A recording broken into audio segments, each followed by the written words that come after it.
Good evening and welcome to another episode of Bridging the Gap. I'm your host, Ramont Williams. Um, please introduce yourself and where you're from, starting with you, LaShonda, please. Hi, I'm LaShonda Woods, and I'm from Las Vegas, Nevada.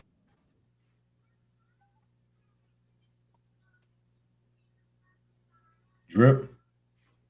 Uh, Drip God, the one and only no facade against all odds. Drip God representing the P. Okay, tonight's topic is without pointing the fingers, what would it take for men and women to start back dating? Um, our, our panel is kind of short tonight, but that's okay. We're going to do what we do.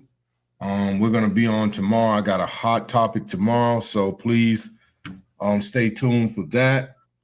And I apologize to all my followers for not being on in over a week, but I had some other pressing engagements. So with that being said, let's start. Drip, what do you think, man? What is it going to take for men and women to start back, trusting each other? Well, that's a good question. Man, I mean, the way relationships is going nowadays, it's a lot of, ups and downs and breakups and, people are going their own way. A lot of communication. I mean, a lot of respect, a lot of trust. Um, a lot of couples I noticed, people I noticed, even over the pandemic, a lot of financial problems. And I think the biggest thing for me is having the finances in order. Like either you meet someone that can meet and beat you, or to me, it's not going to work because stuff start breaking up over finances. A lot of relationships do, or miscommunication. But for me, like I say, I can't speak for everybody else. A lot of finance problems, So if I do meet somebody, I prefer her to either meet or beat me. That way we won't have no fallouts. It'll be smooth. Okay. What about you, LaShonda? Um, Even though you're engaged, um, mhm. what do you think? Turn your volume down a little bit, please. Um, what do you think it would take, honestly, for men and women to start back engaging um, with a purpose in dating? Well, I think bring being honest back, and then another thing is you gonna have to just take a chance. A What lot do of you people mean? don't want to be hurt. A lot of people don't, and all that kind of stuff. But the territory, you gotta take a chance and just hope it's the right one. So you think that's what's going on? People are just afraid because of past experiences, past disappointments, so now they're just being somewhat apprehensive about dating in general. Yeah, I think so. I mean, like, after being, taking a chance a couple of times and you get burnt, I think the next time when they go into a relationship, they be so skeptical of the relationship. So then they start being the user and the, whatever, because they already know that the other person, in their mind, they figure they're gonna be the ones using them. So they figure I'm gonna get them before they get me.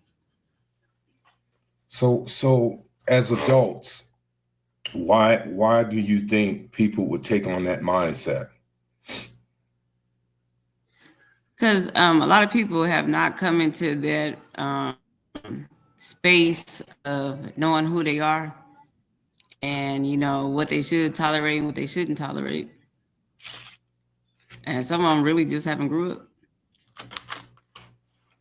So it seems to me, or it would be easy for me to assume that maturity seems to play a big role in a lack of communication when it comes to adults interacting with each other, or even just trying to do what is right or trying to establish a relationship to create something positive, something promising, looking for that life partner, if you will.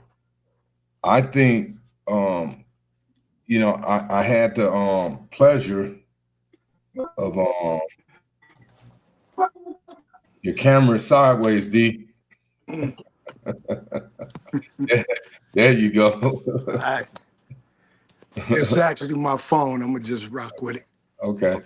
So the question I was posing was to everybody on the panel, what do you think it would take? I know you're married. I'm single. Drip is single. LaShonda's engaged to be married. So what do you think if you were back in the dating scene and you wasn't married, what do you think it would take for two adults to actually come together and create a lasting bond?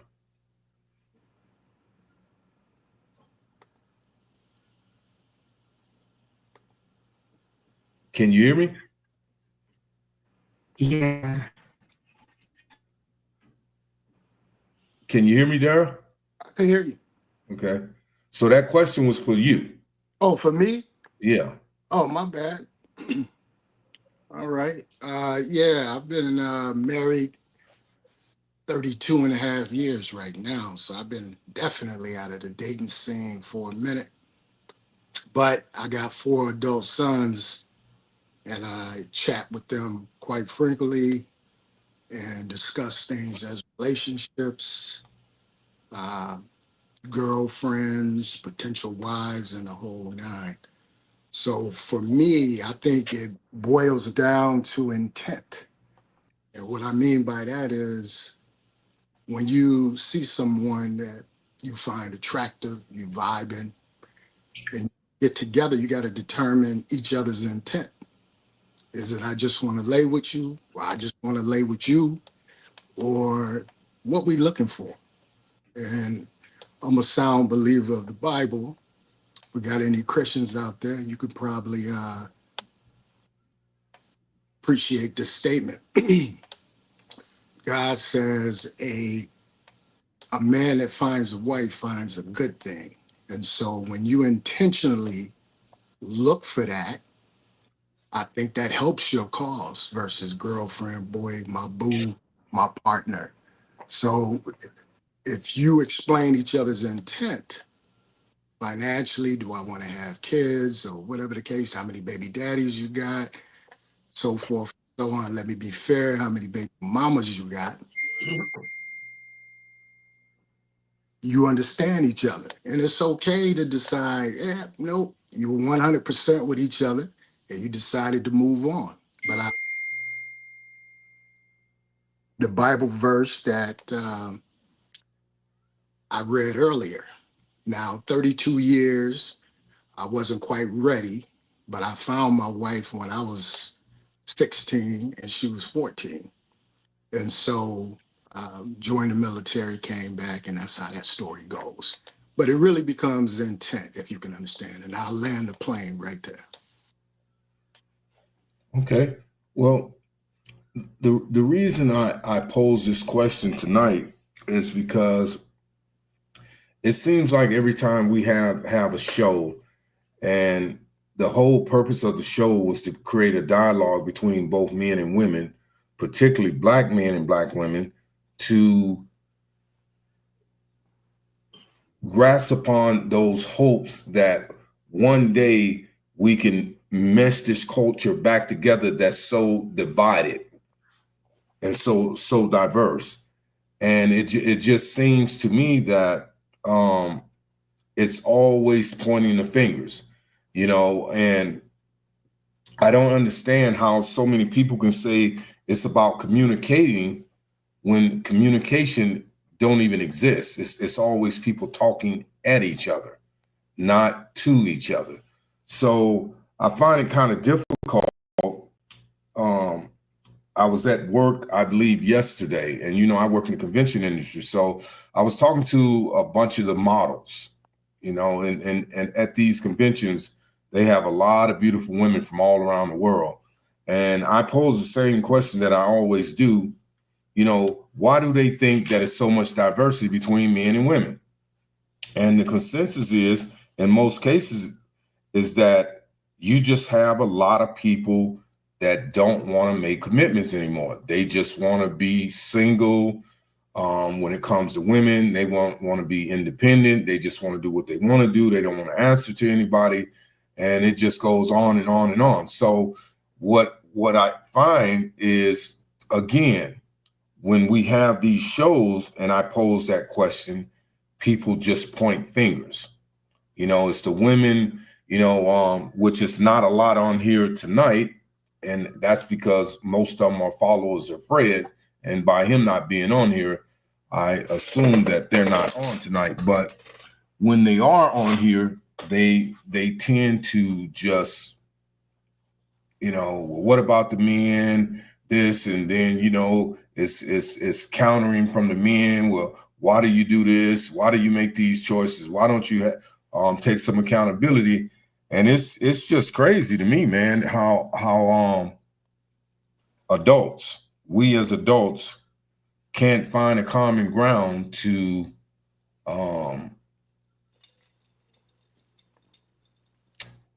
enjoy each other's company.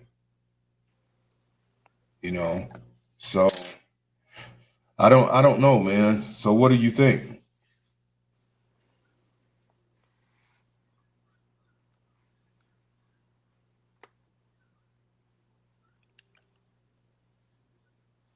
Can you hear me? Yeah, we can hear you. Yeah. Okay. Was you talking to me again? Or? Yeah, it's only me and you on here. Oh, snap. My bad. Yeah. I thought I saw some other people on here. Yeah, they were, but they Oh, got it. they got reception problems. Issue. I did hear a little of that. My bad. I wasn't really saying what I was saying then.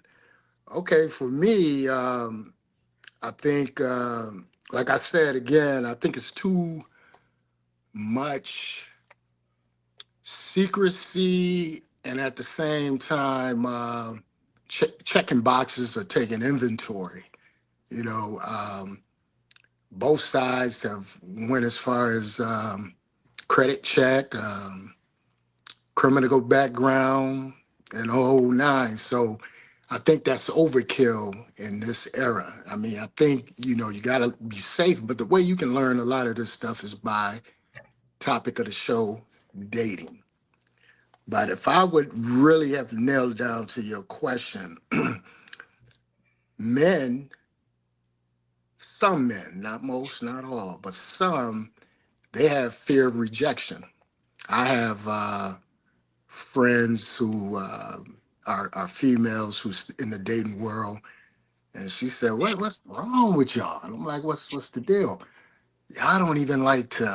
Y'all don't even know how to approach a woman." And I mean, like what? Really, don't say nothing. I got to be the one blinking my eyes and coming over and talking. So I think that's one reason men are frustrated with dating right now. The other reason I think social media, dating apps, and even I'll say it, shifting gender roles have made dating real difficult. So some people just check out in that situation. And Wow. then I just read some stats a minute ago. Pew Research report stated that a total of 63% of men between the ages of 30 and 40 have no intention of dating. So your question is real. Our counterparts is at 34% who have chosen not to date. So that's a wide spectrum, but it's heavy on both ends, male and female.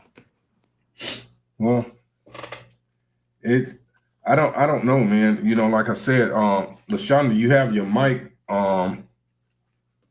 muted. You know, we've had shows, D, that you wasn't fortunate enough to partake in, but Right. it seems to be with me. Mm-hmm. When I talk, you know, when people don't know you, they have a tendency to prejudge. You know, that it's just inherent in human beings. You know, so Mhm. I understand that more so than anybody. And with a lot of these people that comes on this show, and if you notice again that Fred's not on this show, so all these people, well, you wouldn't notice, but LaShonda will, they're not here. You know, so I said that to say this is that, you know, it's kind of funny to me how people, particularly adult people, cannot or will not select to be individuals. They have to always be validated by something or someone. You know, so when it comes to relationships, what this show is basically about, I don't really think that people, and I don't want to say the majority of people, but there's a vast amount of people that just really don't want to be in relationships. They just want to do, because we're in that era where you can have sex when you want, you can be abstinent when you want, you can date when you want, you can be single when you want, you know, you can be committed when you want, you can be independent when you want. So I think people have taken always the ladders, and they just want to do what they want to do. No one wants to ride that traditional train anymore. But you do still have a lot of people out here, because I talk to women, as I said, in the industry that I'm in, and I asked them, well, do you foresee marriage in your future? And a lot of them said yes. So I think, you know, this mindset of this modern day woman thing is a minority. You know, at one time, I truly believe that it was a vast majority of women, particularly Black women, but I don't believe that. You know, I think a lot of Black women want to be in relationships, but I just think that a lot of them have been tainted and damaged so much that, you know, they're too prideful to go to therapy, and men too. I'm gonna say men too. That when it comes to trying to create something profound, it's just not something that they're willing to embrace. That's what I believe. So I don't know. What do you think, LaShonda? Well, a lot of people don't want to take the time out to get to know anybody. They rather just have sex, like you said, when they want to. And a lot of people, like the ones that mess with married people, the only reason why they mess with married people is because, you know, they don't have to be committed to them. They can go home to somebody else, and then they don't have to worry about having to be there all the time. And it's more so the commitment people are not ready for, and then uh, being that they don't want to be committed. A relationship cannot grow if there is no commitment, because you got to deal with a person when you really don't feel like dealing with them. You know, especially like, you know, you mad at them or whatever, but you got to learn how to deal with a person. And a lot of people are not willing to do that no more, because being damaged a lot of times, because, you know, a lot of people start off being good, have good intentions, and then the other partner rubs them the wrong way. And then especially like when this baby mama, baby daddy drama, you know, they first start off in a relationship and it'd be cool and everything. And then, you know, sometimes when other people eyes start wandering, then that's when the problems come in. And then there you go. Somebody's jumping ship, and then the other person is left holding the bag and probably holding the bag with a kid, and and they didn't sign up for that. And so that right there rubbed them the wrong way. And so they don't want to be in a relationship anymore because they figure that everybody is just like that. Good point. So that kind of takes me back to what I've always said on the show, that and this applies to both men and women, that we have a tendency of choosing our mates for the wrong reasons. Granted that when you're in relationships, you have to weather the storms together. That's what being in a relationship is about. But when people make bad choices and they don't get the outcome that they're looking for, then they have a tendency of wearing that as a cloak through life.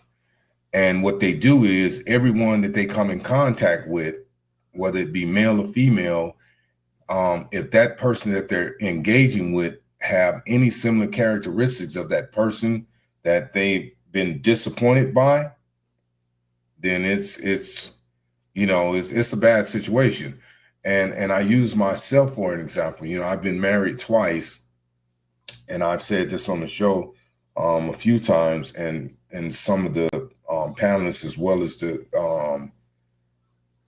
commenters have made mention that my marriage has failed. Well, I can refute that. And the reason I say I can refute that is simply because when I was in my marriage committed.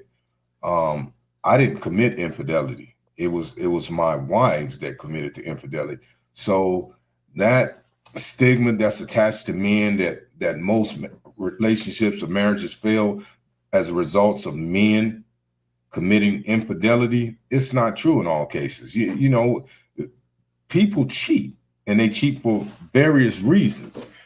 People divorce for various reasons. Now, if we go on data and statistics, over 80% of the marriages that end in divorce are committed by who? Women. They say women. So, and when we pose that question on the show on numerous occasions about people being single and who separated from who, it's normally initiated by who? Women. So, not to point the finger, but we have to come up with some resolve to say, where we can create a platform where people will say, you know what, they got something going there. Let me jump on board. Let me participate, because this is what I'm looking for. And this is what's being offered in that arena. But like you said, people are so afraid, LaShonda, they're not looking for commitments anymore. They like this stigma that's attached to Las Vegas, Sin City, what happens here, stay here. People just want to do that. They just want to do what they want to do and keep moving.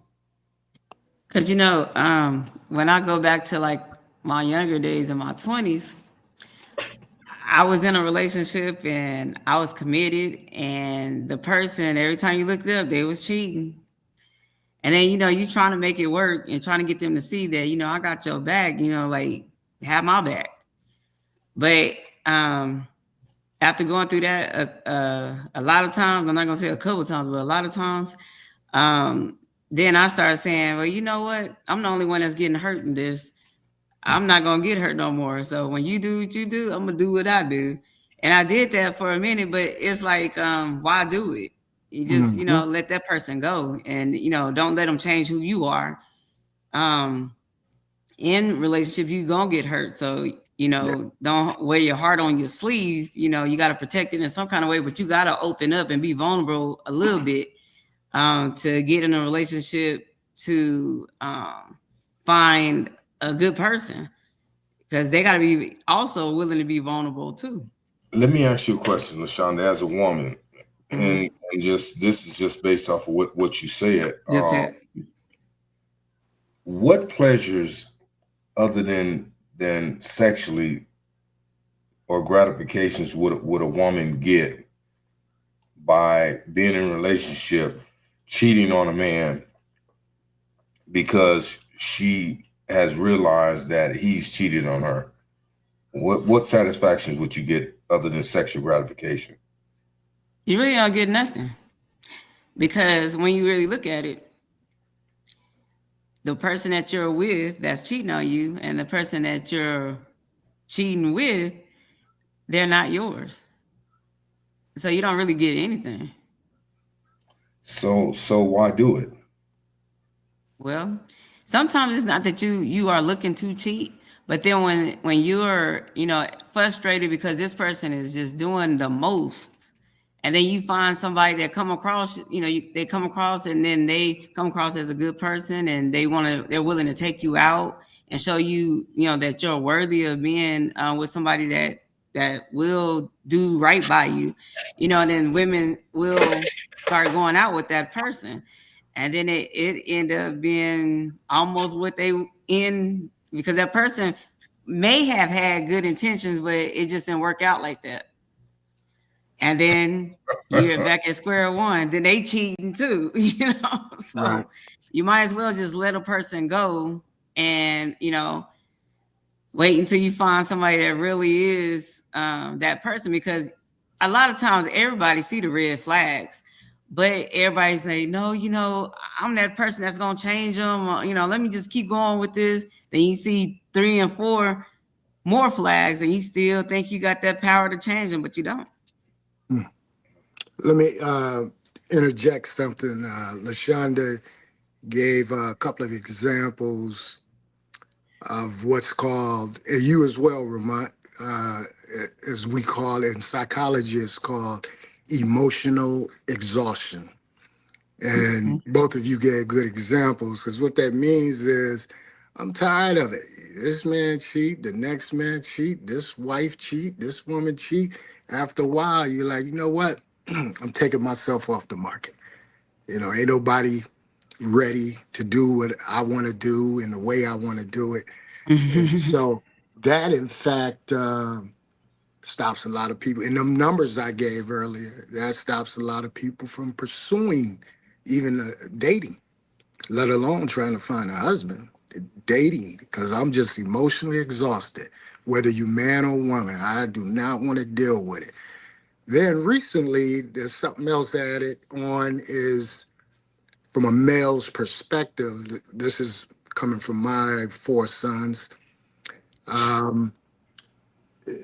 What's wrong with Cheese House Factory? I know that went viral a while ago, a couple years ago, but it's evident. And in your local area, if you don't have a cheesecake factory, then it's somewhere else they want to go that they figured was high price and you worth it. So in a nutshell, what my sons say is, man, it's too much work. It's too challenging to go out here and immediately somebody wants a $300 meal. I don't even know you. Let's start off a little, smaller. Let's just go to the park and hang out before we jump right into $500 dinners. So again, emotional exhaustion, and I think also the other side, and you know what? Equally, women could have that same issue. It's just too much work to be going out here dealing with a bunch of frogs. So I think those two are some primary reason the dating scene is lacking in this millennium. Well, wouldn't you agree with that analysis, that's pretty much on either part, male or female, that would be subjective speculation, because Go ahead, continue. because you can't just automatically assume that it's not going to work, or this person is going to be this way or be that way, until you take the time, invest the time in getting to know a person. As you said, what I see readily today is a lot of people, they don't exist in a realm of reality. they create these worlds of delusionment for themselves because of the input from social media. Everybody puts the input, or put the blame on social media, but social media is just an outlet.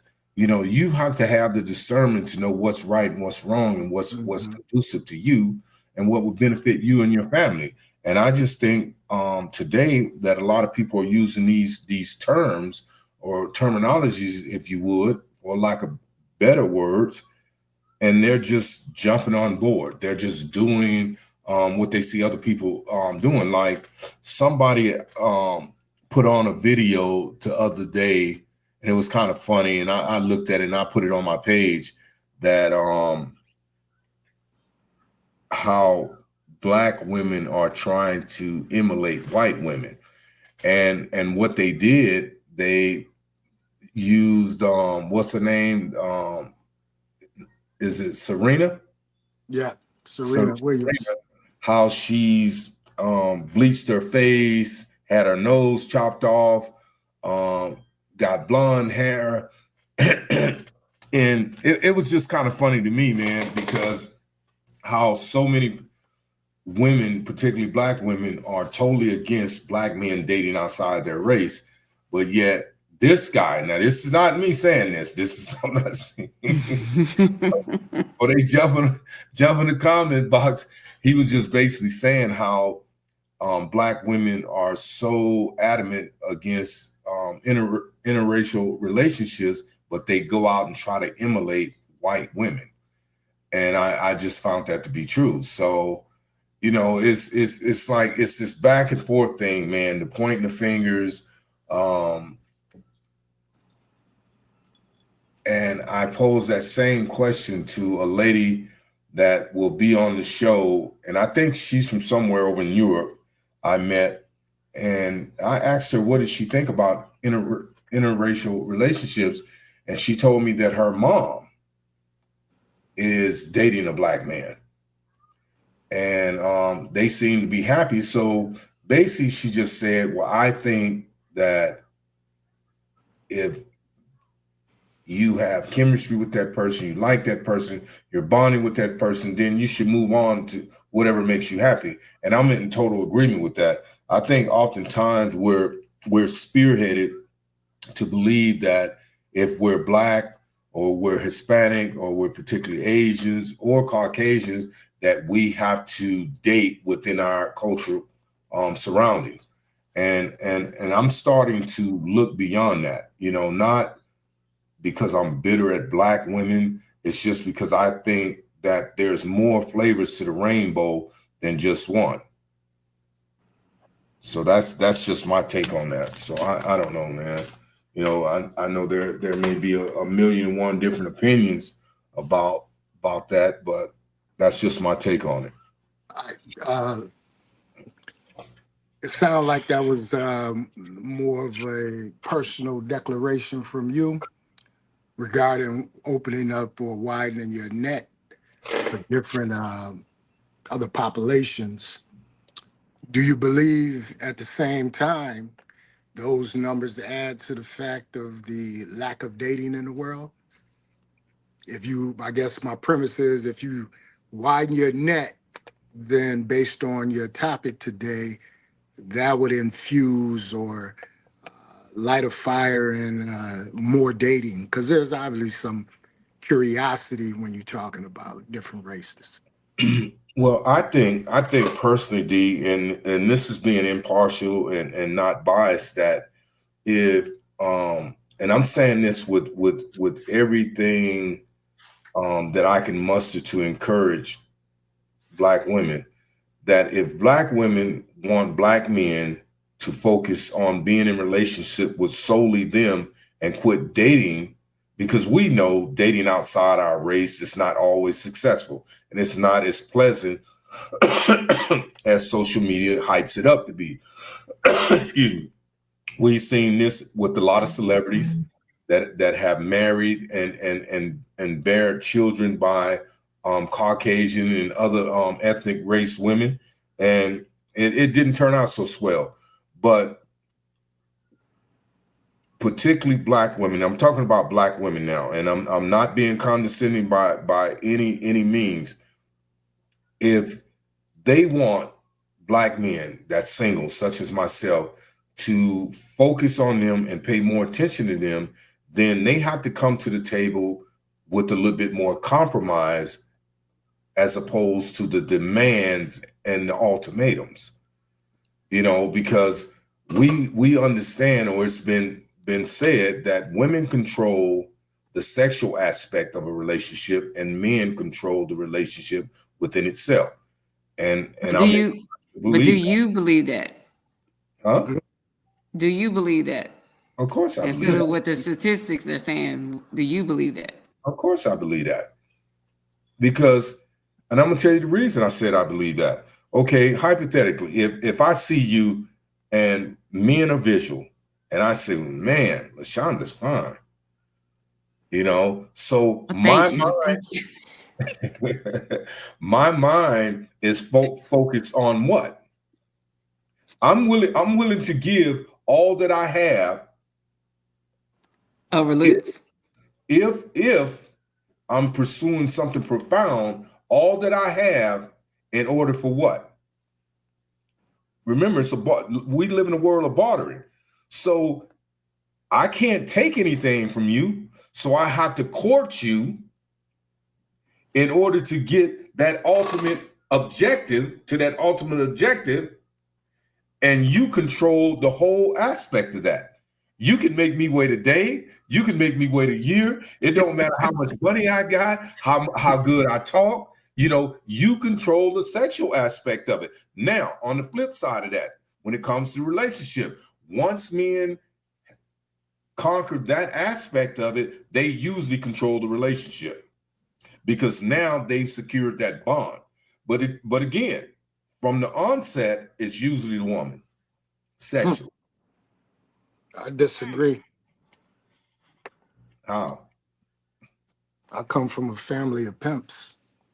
My father told me, make sure these women understand what they got between their legs. Yours is just as powerful. So I've already controlled the relationship on both ends, man. That's including 32 years of marriage. I, No. I knew you was supposed to come with that, man. 100%, 100%. So Drip, you know everybody that watched this show think you're a pimp. So what do you think about that? Because he be pulling up. I mean, you know what it is, you know, the background I do come from, I would call it the game, you know, where you had to stay 10 steps ahead of the average. So I got, you know, I got all kind of game. I just stirred it up in a pot and I got a lot. So I understand every aspect of life, every walk of life. And people, you know, I used to always ask my mom, you know, they don't know what I am, but they just know, you know, I used to ask them. They always say I'm a gangster, I'm a dope dealer, I'm a pimp, I'm a rapper. You know, it's just what it is, you know, we are our own stars. And that's it, you know. And I'm just a man on my own to take care of business, a businessman, you know, entrepreneur. But on a level of what we talking about, I mean, yeah, she don't control the relationship with that, you know, not at all. You know, I take, for instance, my experience of a few times, a few young ladies, and you know, I meet them. They're not in the greatest position of life. You know, they come up under my wing. I build like a structure, a business game plan. You know, hey, you got cash and loan, you owe this, you owe that. We're gonna take care of all that so we can build your credit. We can build some stuff and get you established back in, you know, society because yeah, you've been using and broken down by the last guy. So I have to clean up they trash and they mess, you know, to get them back, you know, on a platform. And so it's like, you know, I have the blueprint, you know, the structure, I have the mindset, I have the discipline, I have the dedication, I have the determination. But I had to learn all that on my own so I can be an example to a female when I do meet one. So, you know, she can see, you know, the art of a real man demonstrating this, you know, because, you know, it just, yeah, she got something between her legs. okay, but it don't dictate or run the relationship, and definitely what's between my legs don't either. But my plan, do my mind, my information, my knowledge, my expertise. That's what really gets us going. And I bring that to the table with her. She's like, damn, I never had a structure, to where we got a plan together now. We're building together. We're going somewhere now. The last guy tried to get me on drugs and had me doing weird stuff, and you ain't like that, and you know where to go. And now we got a real estate license, and we got business license, and we got these passports, and we're going somewhere now. I had one female say, "Well, why would you go get a passport?" I'm like, well, because I got plans and thoughts and dreams of going places, and that's how you, what should I say, manifest that. I go get it because that's gonna lead me going somewhere. But if I don't go get it, I'm not gonna go nowhere. So yeah, I believe like, us as men, they look for that, any woman, all women, as to lead them, their guidance. If it sounds like a game plan to them, or something even in it for them, and to come out on top. Of course, if you're my partner, we both gonna come out on top. We both gonna be swell. So yeah, that's what I think. But yeah, everybody got their own opinion. So let Yeah, I me like what you said. let me pose a Be- question to you, Real life. LaShonda, Mhm. as a woman, because I hear a lot of women have said on this show that they're looking for men to take that leadership role. So what characteristic traits should a man possess in order to attract you or women like you?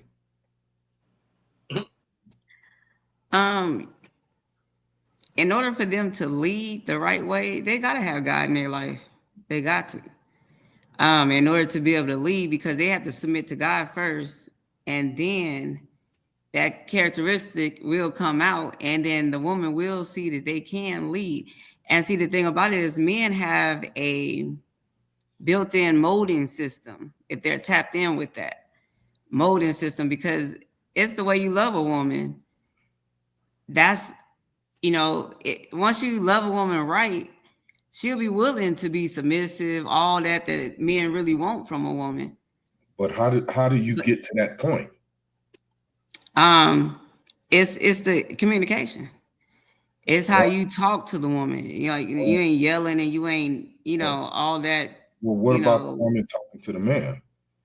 Hey, it go hand in hand. Both parties have to respect each other, and it's the way you talk to a person, even if they say something that you don't like. The way you respond, you don't have to get all belligerent and all that, and you be like, well, you know what, baby, what you just said, I don't agree with that, or whatever. And then you have a conversation about it. You don't have to talk about it, talk about each other, calling each other out of name and all that kind of stuff. And a lot of people get it confused about talking and yelling. That's not talking, and nobody's want to listen to somebody yelling at them. Everybody close up. Everybody break down, close down, or whatever. So, I mean, the main thing is communication. If we learn how to respect each other when we respond to each other, we can get somewhere. But as long as we're going to be rude to each other and all that kind of stuff, nobody want to listen to that. Well, you mentioned God, and I'm a God-fearing man. Always have been all my life, and always will be until I'm called from this world. But what if a man doesn't share that principle, that ideology? Say they're an atheist, but they possess so many other qualities. Guess what? You can possess a million qualities, but if you don't have that one quality, none of those qualities mean anything at all. Let me add something to that. The term unequally yoked comes to mind in 2 Corinthians 6-14. Yes. In that dating process, that's one of the questions, or that's one of the ways I'm gonna That's the main question. Yeah, who across from me? And if you a non-believer, atheist, hey, date over. Yeah, because God say if you if you're not for me, you against me. And there's That's only right. two powers in this world. And if they not of God powered, and we know automatically they default to the devil. Well, let me play devil's advocate here for a second. All right. If based on statistics, religion Mm-hmm. has created and been the cause of more death in human history existence than anything else. Okay, so with that being said, we got another friend. Hey, Callie, nice of you to Hey, join what's us. up? Hey, Hey, girl. Hey, so hey, everybody. so with that Good, being good. said, if now let me reiterate, I am a God-fearing man. So, but I'm playing advocate here for a minute. So if this was the basis for living life with longevity, for living a prosperous life and finding a mate, because the Bible does say he who finds a wife find a good thing. So we know if it comes from this element, and you got all these people out here that's single, that's looking for good wives and good husbands, why ain't the church full then? That's because they don't want what comes with that. It's not just you stepping inside the church. They don't want to follow the rules. See, they don't. That's what's wrong with the world today. That's why it failed, because don't nobody want to follow the rules. But wait a And minute. so if you come in church, Well, most of the people in church, the last time I went to church, mhm, most of the people, not the elders, but most of the people in the congregation are single. that's because they got hangups too. Just because they're at the church don't mean that they got themselves together. Right, right. You go there. And a to lot get of people yourself just right. go to church to play church just to say I was in there. They're not in there for the right reasons. There's a lot of people that's in church that's going to hell. You know what I'm saying? Just because they up in there tapping them heels on them floors of the church don't mean that they're going there. They got their heart is following God. So back to my question again. If we believe in our hearts that God is the purpose, he's the head, then the man, and then the woman, and then everything is to proceed, because the Bible tells us when in the book of Genesis, when God say, let us create man in our likeness, in our image. And after he went through this process, and this is something that I've been in many debates about, and we're kind of getting off the subject, but I'm gonna get back on it. When God said, let us create for man, it's not good that man should be alone, so let us create for him a helpmate. Now, just like helpmate. Yeah, that's what it says literally. That's what it says. Actually, it says a help me. So look. So when he say the helpmate, that lets you know that the man was the provider. No doubt. She was the helper, not the one that go out there and provide. See, that's the roles have changed so much that the women is out there providing, and that's why when a woman meet a man and everything, we don't know for sure, is they really the man that's wearing the pants, or do I still got to wear the pants and the skirt at the same time? You know, so like you said, helpmate, not the provider. Here's the thing, right? And I don't want to get on a religious plateau, but my point being this is that we know from the very beginning, man has failed his role as God created it. To this day, man is still failing his role as God created. This is the reason women had to step into those semi dual roles, you know, to be both the provider, the protector, you know, the nourisher, you know, the whole 9 yards. I understand that. But my point is simply this. When you have to go through, get in the trenches, and you meet someone in the trenches that says, you know what, I understand your plight. Now it's time, you can trust me, okay? And let me, you can come out of that survival mode and allow me to play that role that God created me to play, this is the problem I'm seeing a lot of women having a problem embracing, because they've been in this survival mode for so long, they're not willing to relinquish that. And that title. And Drip, I think you remember this when that one girl was from California was on here, KK. She said that all her friends were willing to relinquish that title. They were all professionals. And I said, well, okay, I put it to the challenge. She ain't been back on the show since. Yeah, we was like, where they at? You know, they wasn't submit as you walk through the door. So Yeah, so yeah. I think that's just fallacy. And I just don't think that women, once they acquire, not all women, but a vast majority of them, once they acquire finance, status, and education, they're not really willing to allow any man to guide or lead them anymore. Or if you build them up and they get to a status or a level to where they feel like they don't need you no more. You know, I watched that happen to a few people, even myself. You know, it's like, you know, I was taught, like, you don't backdoor your plug. You know, the person that was there for you through the thick and thin, through the mud. You know, you stay down with them. You stay for them. You show your loyalty. You know, and a lot of that goes on today. You know, to where, you know, a person get built up or get to a certain level where they feel like they don't need you no more, and that's okay too, because, you know, you're free to leave. You know, I had a female come in years ago, and she say, "Hey, I can leave at any time, huh?" I didn't know what she was talking about on that level. It's like, man, you can walk out the door right now. And now I feel like they walk through the door looking for the back door. Wow. So what do you think about this, Callie? I know you just got on, but what's running through your mind? I see you got a little entertainment session going on in the background. Yeah.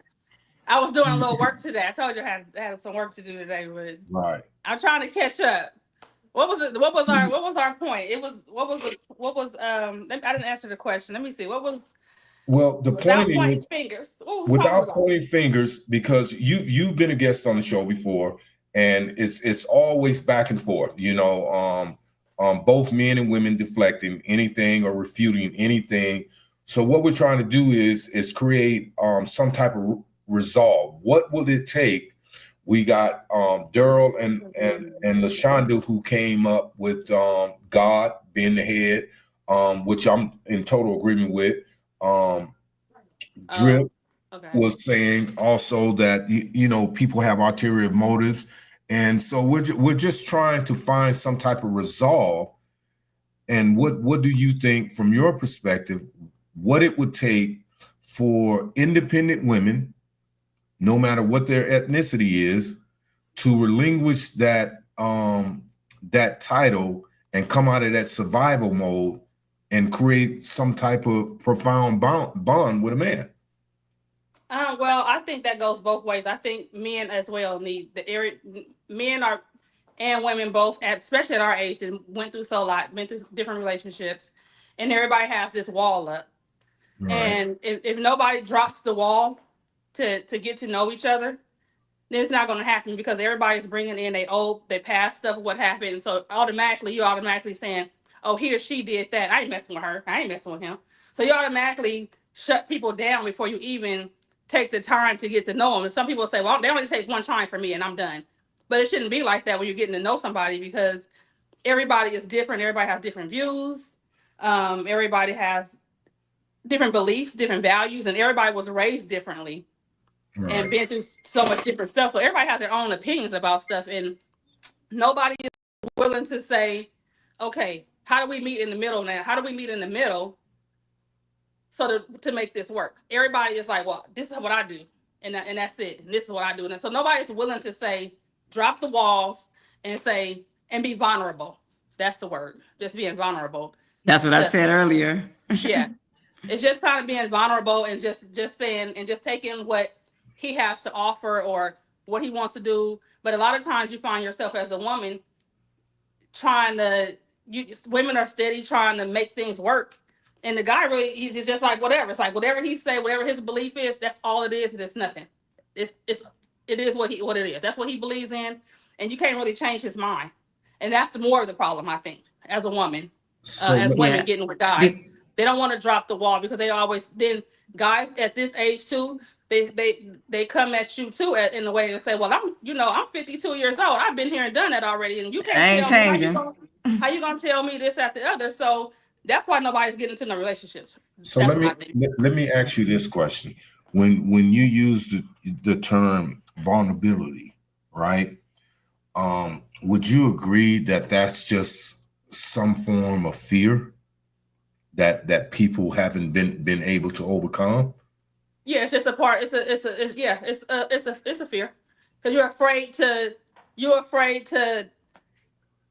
feel like this person is taking advantage of you, or he's doing too much, or she wants me to call her every day, or she wants, it's like you're afraid to do that. Like it's not gonna take nothing for you to make a phone call, even after people have sex or whatever. That it's like, okay, who gonna call who?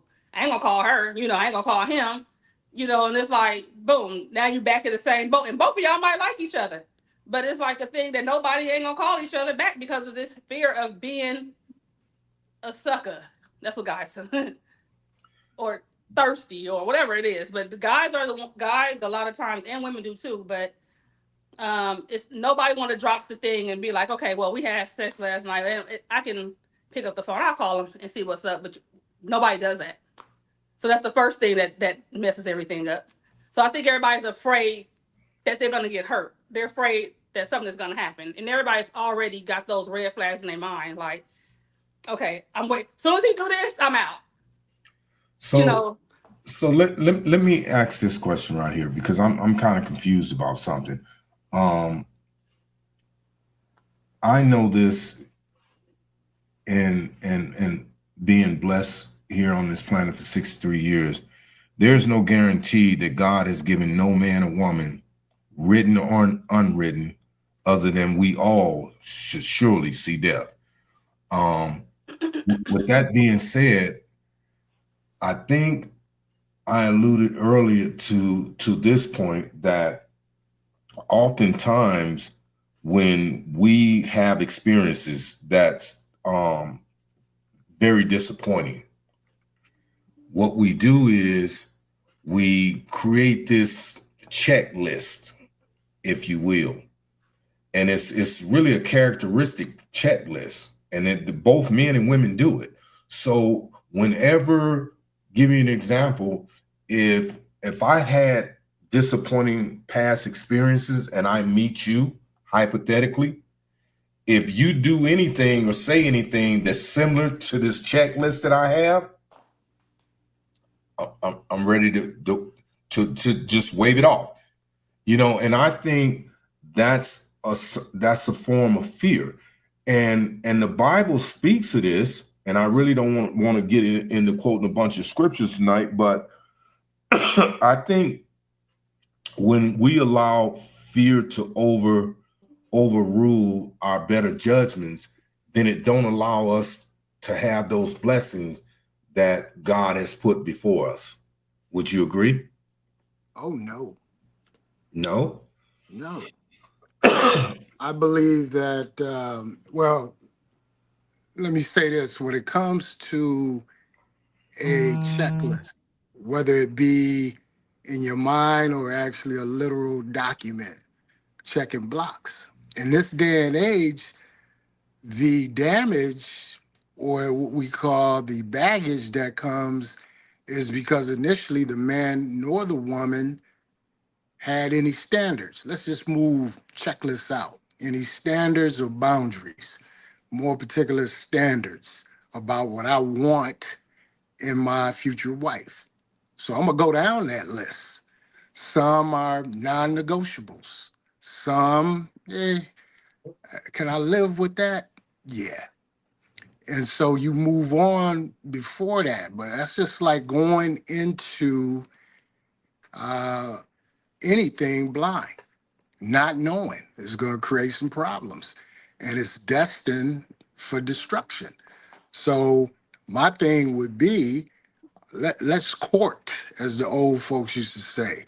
And I'm going to take my time and I'm going to look at what my needs might be. How can you be a helpmeet? LaShonda, I like that, because man should be the primary provider. And so I'm going to be that. And then I'm going to look for the qualities in you, how you can be that woman on the side of me who can, when I fall short, pick me up, stroke my ego from time to time, be sexually available to me, don't nag me, contribute to the ideas of this family. Okay, and what do you call nagging though? Well, that's a good question. I don't want that to take the whole of it. I struggled about saying that.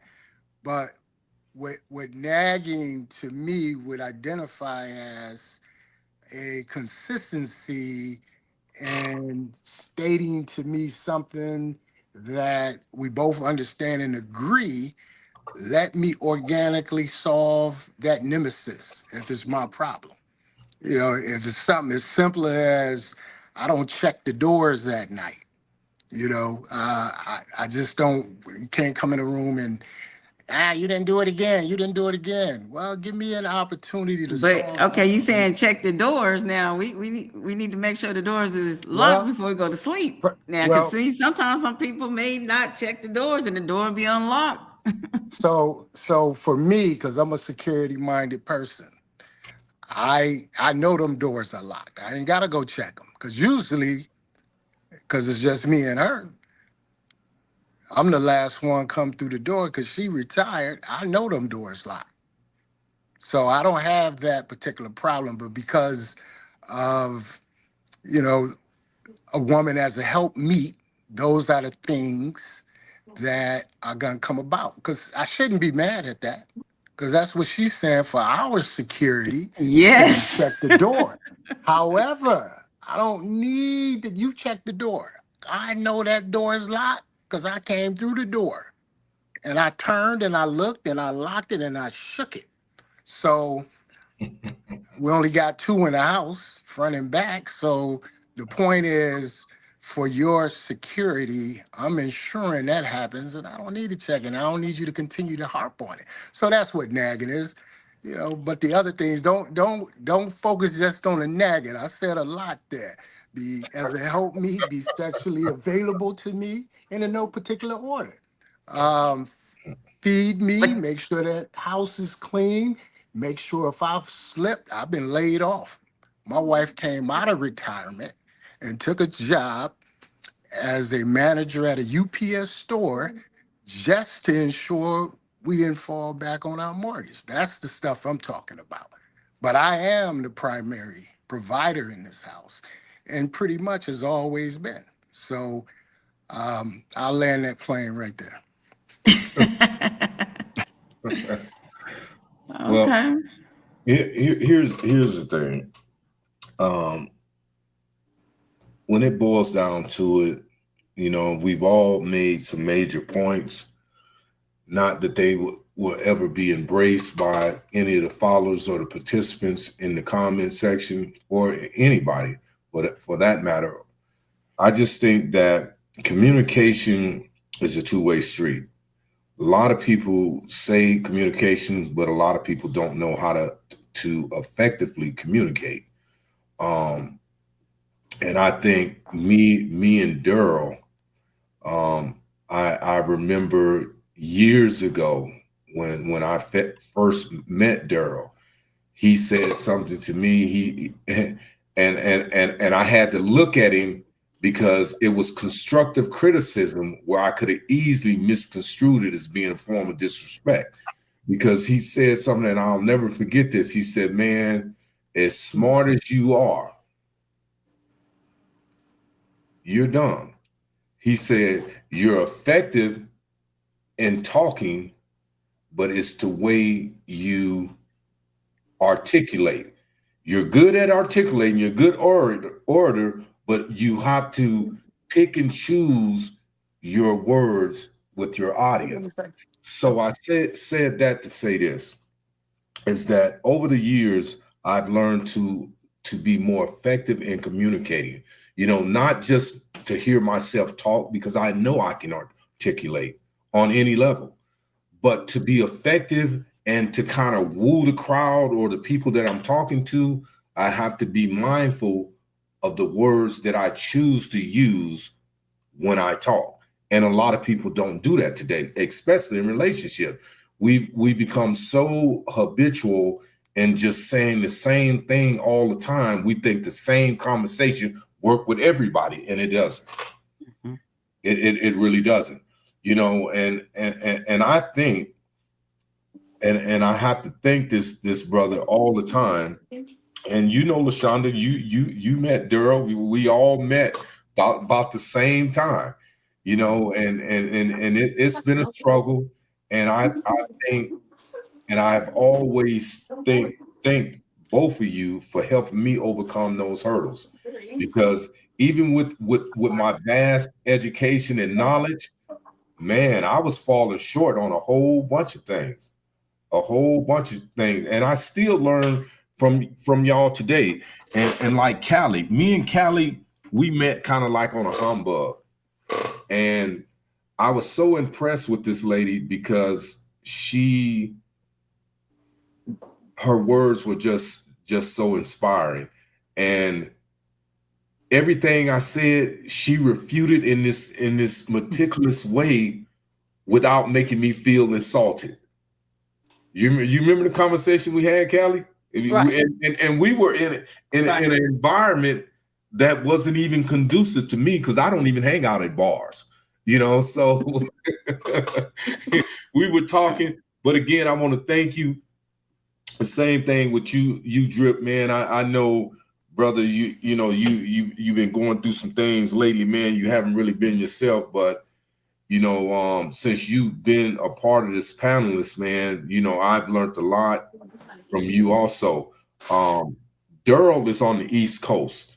Okay, so he's in a whole different time bracket than us. And I'm honored that he took time out from his wife, his lovely wife, to be on, because I know right now is your cuddle time. It might be the power of the P tonight, so I might have to track my statement. So you know, I think with this show we're moving forward. LaShonda, you've come on this show and you made a great impact. You really have. And we have to keep moving forward. We have to keep, you know, with everything in us, because this show is not so much for us, because we have found our purpose, whether it be in relationships or in life. This show is basically for those people that watch, because you have people that surf these shows all through the night that can't sleep, people that's going through depression, the whole 9 yards. So I try to come up with topics that not only will arouse the participants on the show, but also arouse and catch the attention of people that's surfing. Right. Does that make sense? Makes sense. So check. Check the windows on the car. So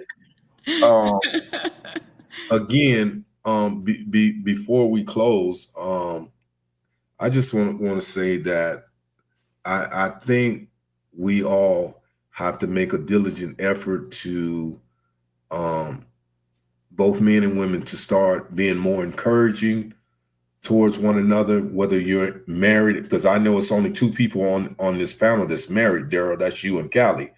And of course, LaShonda is engaged to be married. But Congratulations. Thank you. Whether in a relationship or not, I think it's very imperative that we not only encourage verbally, but through actions, so people can see that there's still a clinging hope, that there's somebody out there for everybody. And because women outnumber men 3-1, we know it's plenty of women out there, and all the women, and I want to say this, because I know I'll get an inbox sometime tonight, or early in the morning. There's good black women out there. There truly is, and I pray to God that He sends me, or I find, as the Bible say, a African American black woman. But if it's not that, then I have to take the love that God has provided me. So with that being said, LaShonda, before we close, you have any closing comments? I mean, if like we said, the vulnerability, both parties need to experience that. And then when you get in the relationship, it can't be one person living in the relationship while the other one dying. Both parties have to live in the relationship. So being honest of how you feel, it need to be put on the table. Because if they don't know that you're doing something that is upsetting them, nobody is gonna, what I'm saying, it's not gonna be a peaceful relationship. Then you'll be saying they're nagging, they're doing all those things or whatever.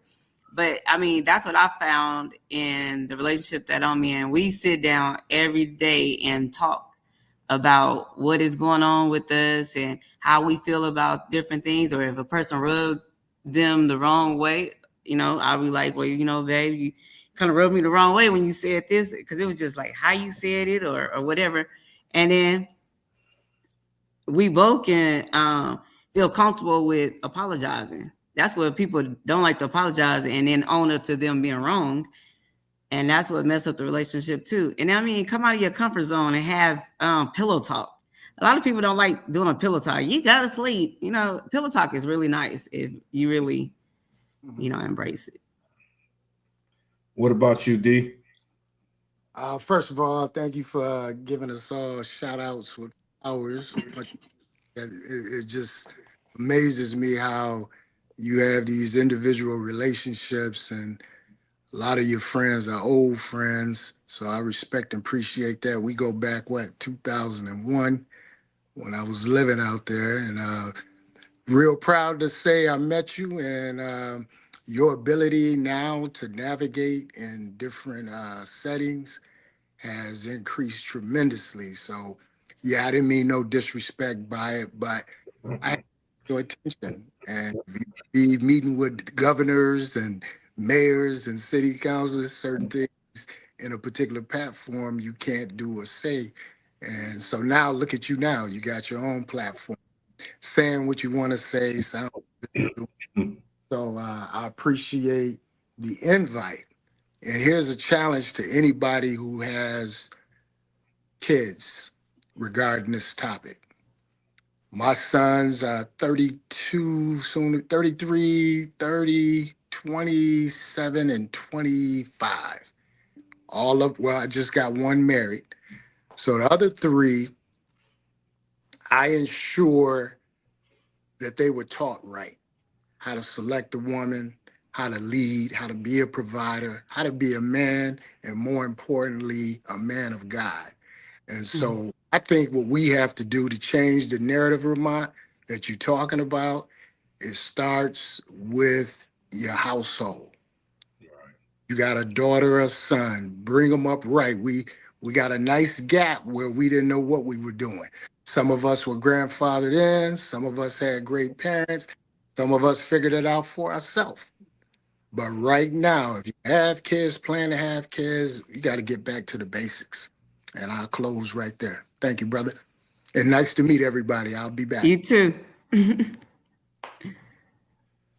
Callie.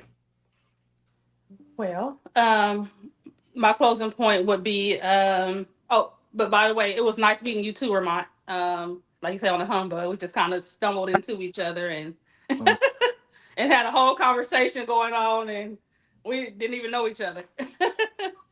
So it was nice meeting you. I was on vacation too, so I'm willing to meet anybody on vacation. So and Vermont, she was the one. So, but it was good though. Then now here I am. It was nice meeting you. But on the closing note, as far as bridging the gap between women and men, I believe that in dating, first I believe that women women and men both, in order to even start dating, got to be honest. You got to be honest about what your intentions are. And you got, and for women, you cannot be afraid to ask this man what his intentions are. What are you looking for? What do you want? Where are you going? Instead of just pretending like I'm gonna just let this flow and see where it goes. Why? If you're dating, if you're dating to be with somebody and that's what you're looking for, you need to put that out there in the beginning and say, this is what I'm looking for. This is what I want. What do you want? And you can't be afraid to ask those questions when you're first starting to date. What do you want? It's because that gives the man the option to say, well, I'm not really looking for nobody right now. And I'm just hanging out, I'm just chilling or whatever. And the one that gives a woman that option to decide if she wants to or not. I don't want to just fool around with you. I'm looking for something serious. So then you could say, all right, you're not the one. Instead of saying, oh, I can change him and make him want to, be with me. We got to stop that. And that's the first. I think that's the first step into dating, is just being honest and truthful about what you're really looking for. Okay. Thank you for that. Drip God. Yes, Close sir. this out, brother. I mean, like she said, the intentions, it's got to be pure. I've always had, the intentions in my head when I want to select me is to build. Let's build up on something. Let's start a foundation. I mean, and sometimes it can be too much for some people. I like to have structure and balance in my life and my world.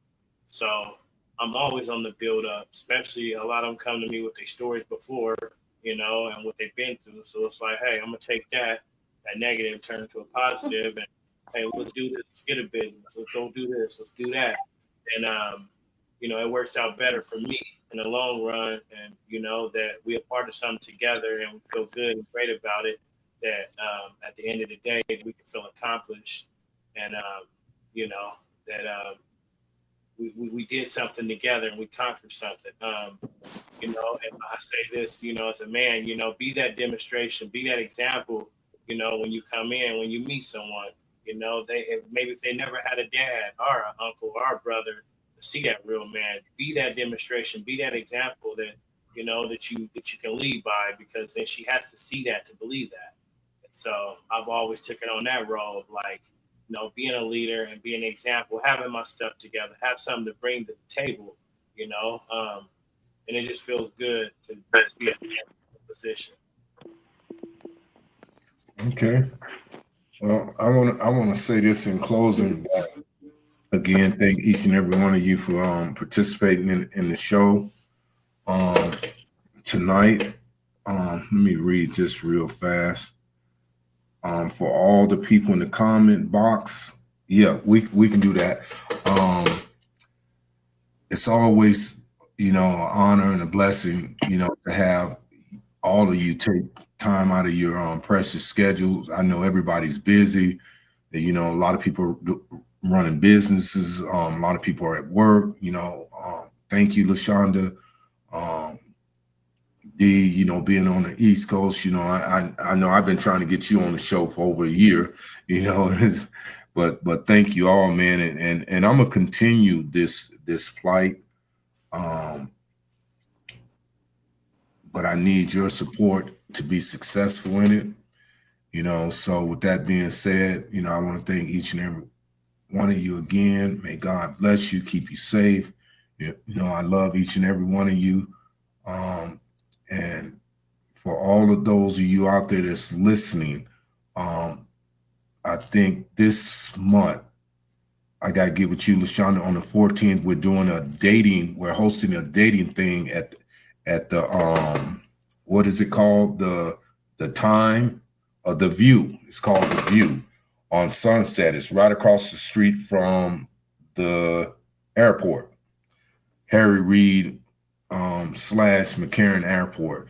So what we're going to do is, Callie, I don't know if you're going to be in town then, but we're going to try to promote this and let people know that when you attend, please come with your heart in your hand.